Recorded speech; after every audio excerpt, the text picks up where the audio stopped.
Question നോക്കുമ്പോഴത്തേക്ക് നമുക്ക് മനസ്സിലാവുന്ന ഒരു കാര്യം എന്ന് പറഞ്ഞു കഴിഞ്ഞാൽ ഒരു ഡിസ്ഹോണസ്റ്റ് സെല്ലറിൻ്റെ കേസാണിത്. അപ്പം അയാൾ മേടിക്കുന്നതെന്ന് പറയുമ്പോഴത്തേക്കും ഇപ്പം നമ്മൾ ഒരു ഹോൾസെയിൽ ഷോപ്പുണ്ട്, അവിടെ 100 ഗ്രാം 100 രൂപയ്ക്കാണ് കൊടുക്കുന്നത്. സോ അവിടെ എന്തോ നെഗോസിയേഷൻ എന്തോ നടന്നില്ലെങ്കിൽ ഒരു ചീറ്റിംഗ് നടന്നിട്ട് അങ്ങനെ ഒരു 10% എക്സ്ട്രാ മേടിച്ചുകൊണ്ടിരിക്കുകയാണ്. അപ്പോൾ ഒരു ഈ ക്വസ്റ്റ്യൻ നമ്മൾ പറയുകയാണെങ്കിൽ ഒരു ഹോൾസെയിൽ കട ഉണ്ടായിരുന്നു. സോ അവിടെ ചെന്നപ്പം അവിടെ 100 ഗ്രാമിന് 100 രൂപ ജസ്റ്റ് അസ്യൂമിങ്. സോ കാരണം എന്ന് വെച്ച് കഴിഞ്ഞാൽ നമുക്ക് പ്രോഫിറ്റ് പെർസെൻറ്റേജ് ആണ് ചോദിച്ചിരിക്കുന്നത്. സോ പ്രോഫിറ്റ് പെർസെൻറ്റേജ് അല്ലെങ്കിൽ പെർസെൻറ്റേജ് കണ്ടുപിടിക്കാൻ യഥാർത്ഥ വാല്യൂവിൻ്റെ ആവശ്യമില്ല, റേഷ്യോസ് മതി, അല്ലെങ്കിൽ നമുക്ക് അതുമായിട്ട് ബന്ധപ്പെട്ട് വരുന്ന വാല്യൂസ് മതി, അല്ല നമുക്ക് ആക്ച്വൽ വാല്യൂസിൻ്റെ ആവശ്യമില്ല. അപ്പോൾ 100 ഗ്രാമിന് 100 രൂപയായിരുന്നു ഹോൾസെയിൽ കടയിൽ വിറ്റുകൊടുത്തത്. പക്ഷേ ഇയാൾ എന്ത് ഇവിടെ ചീറ്റിംഗ് ചെയ്തതിൻ്റെ ഫലമായിട്ട് 10% ഇയാൾക്ക് എക്സ്ട്രാ കിട്ടി. അപ്പോൾ ഇയാളുടെ CP അഥവാ ഇയാളുടെ കോസ്റ്റ് പ്രൈസ് എത്ര? 110 ഗ്രാമിന് 100 രൂപ. ഓക്കെ, ഇതാണ് ഫസ്റ്റ് നടന്നത്. ഇനി എന്ത് ചെയ്യുന്നു? ഇയാൾ ഇത് കൊണ്ടുവന്ന് കടയിൽ വെച്ചു. കടയിൽ ഒരാൾ വന്ന് മേടിക്കാൻ വരുന്നു. അപ്പോൾ ഇയാൾ കടയിൽ മേടിക്കാൻ വരുമ്പോൾ അവിടെയും ഇയാൾ എന്താ ചെയ്യുന്നത്? ഒരു 10% കള്ളത്തരം കാണിക്കുന്നു. അപ്പം ആ 10% ഏതിലാണ്? അതായത് 100 ഗ്രാമാണ് ഇവിടുത്തെ കഥ എന്ന് പറയുന്നത്. 100 ഗ്രാമിൽ അല്ലെങ്കിൽ നമ്മളിപ്പോൾ ഞാൻ അസ്യൂം ചെയ്ത വാല്യൂ ആണ്. സോ 100 ഗ്രാമിൽ അയാൾ 2 കള്ളത്തരമാണ് കാണിക്കുന്നത്. ഒന്ന് പറയുന്നത് വാങ്ങിക്കുമ്പോഴും കള്ളത്തരം കാണിക്കുന്നു, കടയിൽ ഒരാൾ 100 ഗ്രാം ചോദിച്ചു വരുമ്പോഴും കള്ളത്തരം കാണിക്കുന്നു. അപ്പോൾ 100 ഗ്രാം ഒന്ന് ആലോചിക്കുക, ഇയാൾ കടയിൽ പോയി 100 ഗ്രാം മേടിച്ചു, പക്ഷേ കള്ളത്തരം കാണിച്ച് 110 കയ്യിൽ കൊണ്ടുവന്നു. എന്നിട്ട് 100 ഗ്രാം ആരെങ്കിലും വന്ന് കടയിൽ വന്ന് ചോദിക്കുമ്പോഴും കള്ളത്തരം കാണിച്ച് 90 കൊടുക്കത്തുള്ളൂ. സോ കടയിൽ വന്ന് ആരെങ്കിലും ചോദിച്ചാൽ 90 ഗ്രാമിന് 100 രൂപ എന്ന നിരക്കി കൊടുക്കും. ഓക്കെ, ഇവിടെ നോക്ക്, 110 100 രൂപ, 90 ഗ്രാമിന് 100 രൂപ. അയാളുടെ കയ്യിലുള്ള മൊത്തം വിൽക്കുമ്പോൾ എത്ര രൂപ വരും? അതല്ലേ നമ്മുടെ SP. സോ SP എന്ന് പറയുന്നത് മൊത്തത്തിൽ അയാളുടെ കയ്യിലുള്ള 110 ഗ്രാം വിൽക്കുമ്പോൾ എത്ര വരും? 90 ഗ്രാമിന് 100 രൂപ. സോ ഒന്നിന് 90 ഗ്രാമിന് 100 രൂപ. അപ്പോൾ 1 ഗ്രാമിന് 100/90 അത് എത്ര എണ്ണോ? 110. ഇത്രേ ഉള്ളൂ. കടയിൽ 100, അതായത് ഹോൾസെയിൽ കടയിലുണ്ടായിരുന്നു. ആ ഹോൾസെയിൽ കടയിൽ ഇങ്ങനെ തന്നെ സാധനം മേടിക്കാൻ ചെന്നപ്പോഴത്തേക്കും അവിടെ 100 ഗ്രാമിന് 100 രൂപ എന്ന് വിളിക്കാൻ ഇട്ടിരുന്നത്. അയാൾ അവിടെ ചെന്നു, കള്ളത്തരം കാണിച്ചു. സോ സാധനം 100 രൂപ തന്നെ കൊടുത്തോളൂ, പക്ഷേ 110 ഗ്രാം കൊണ്ടുവന്നു. കടയിൽ കൊണ്ടുവന്ന് വെച്ച് കടയിൽ ആരെങ്കിലും 100 ഗ്രാം ചോദിച്ചു വന്നാൽ അപ്പോഴും 100 ഗ്രാം കൊടുക്കത്തില്ല. എന്ത് ചെയ്യുന്നു?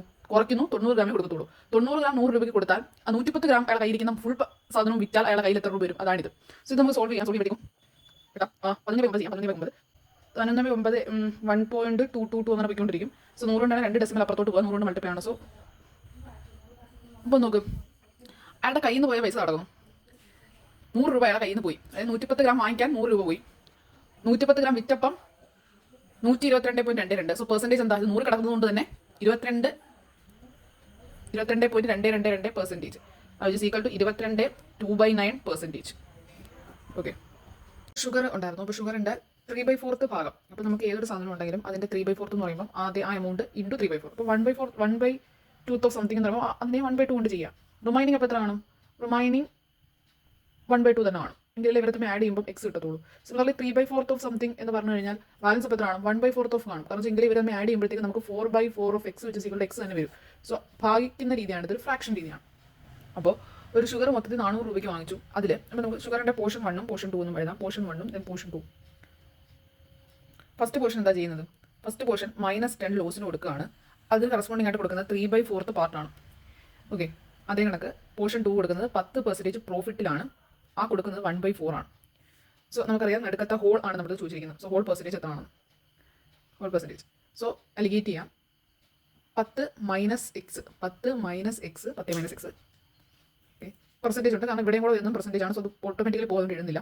X minus -10. So x+10. So x+10 ഇത് നമുക്ക് കിട്ടി. അപ്പോൾ നോക്കാം, ഇത് നമുക്കൊരു വാല്യൂ കിടക്കും. ഇതിൻ്റെ റേഷ്യോ നമുക്ക് മതി. സോ 3:2 3:1 ആണ് ഇതിൻ്റെ റേഷ്യോ. സോ നമുക്ക് എങ്ങനെ എഴുതാം? 10 - x/x+10 ആണ് ഈ റേഷ്യോ. ഓക്കെ, ഇവിടെ നമുക്ക് എന്ത് കണ്ടുപിടിക്കണം? എക്സ് കണ്ടുപിടിക്കാം. 10 - x which is equal to 3x + 30. ഞാൻ ഈ എക്സിനെ കൂടെ കൊടുക്കുന്നത് -4x which is equal to 20. So x is equal to 20/-4 which is equal to -5 കിട്ടും. ഇവിടെ കിട്ടുന്ന എന്താ? ഈ പെർസെൻറ്റേജ് വാല്യൂ. സോ ഇവിടെ -5% ആയിരിക്കും നമ്മുടെ ഉത്തരം. ഓക്കെ, അതായത് ലോസ് ആണ്.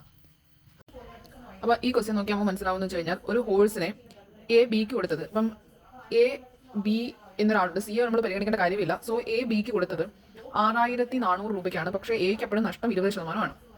അത് ബി എന്താ ചെയ്തത്? ബി അത് സിക്ക് കൊടുത്തതാണ്. സോ ബിക്ക് കിട്ടിയ കോസ്റ്റ് പ്രൈസ് അപ്പോൾ എന്തുമായിരിക്കും?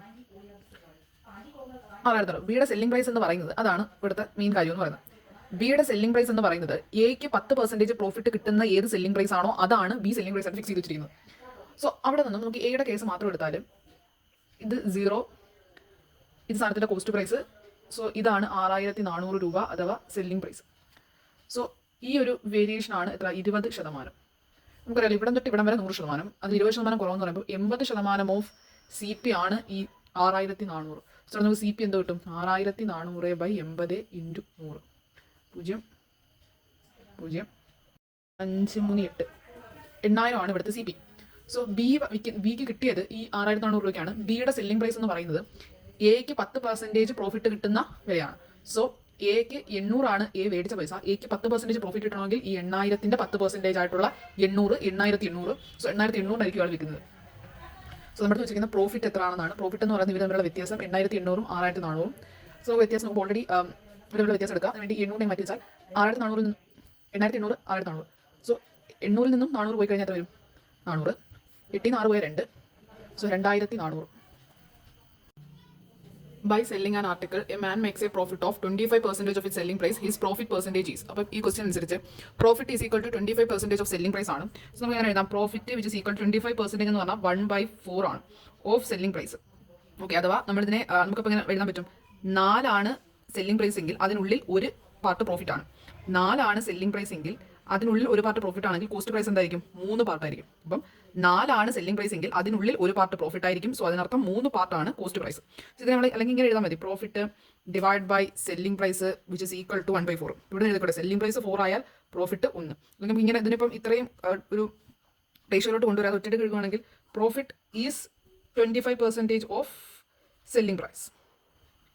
സോ ന്യൂമറേറ്റർ ആദ്യം കിടക്കുന്ന ആളെ ഇൻഡിക്കേറ്റ് ചെയ്യുന്നതാണ്. ഡിനോമിനേറ്റർ രണ്ടാമത് കിടക്കുന്ന ആളെ ഇൻഡിക്കേറ്റ് ചെയ്യും. സോ പ്രോഫിറ്റ് 1 ആണെങ്കിൽ സെല്ലിംഗ് പ്രൈസ് എന്ന് പറയുന്നത് 4 ആയിരിക്കും. സോ 4 സെല്ലിംഗ് പ്രൈസിനുള്ളിൽ ഒരെണ്ണം പ്രോഫിറ്റ് ആണ്, ബാക്കി 3 cost price. So cost price അറിയാം.